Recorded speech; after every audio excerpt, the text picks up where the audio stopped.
Sobrang intense ng Game 6, bumawi si RHJ. Ang ganda ng kanyang performance ngayon. At TNT Tropang Giga nakapwersa ng Game 7.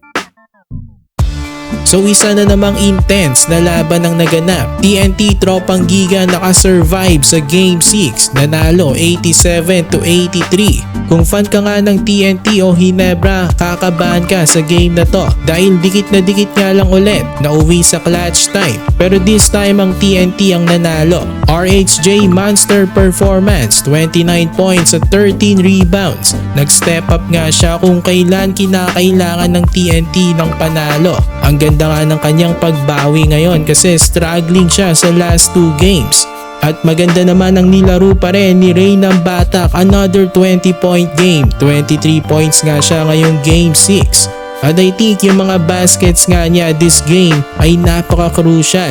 Lalo na yung 4-point buzzer beating shot niya nung third quarter. Nakuha nga ng TNT ang kalamangan sa Hinebra nun at doon na rin napunta sa Tropang Giga ang momentum ng game.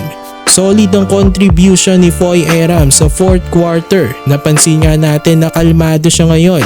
Hindi na siya nakikipag-asaran sa mga fans ng Hinebra. Focus na focus lang at ang dami niya ngang nagawang importante. Yung mga offensive rebounds niya, second chance points. Tapos yung pinaka-crucial doon nung last seconds after ng sablay ng dalawang free throws ni RHJ, natapik ni Aram ang bola. Kaya nagkaroon pa ng pagkakataon ng TNT. Ang ganda nga ng bawi ni Foy Aram dahil sa last 2 games hindi nga naging magandang nangyari sa kanya. Nag-away pa nga sila ng kanyang coach na si Coach Jot.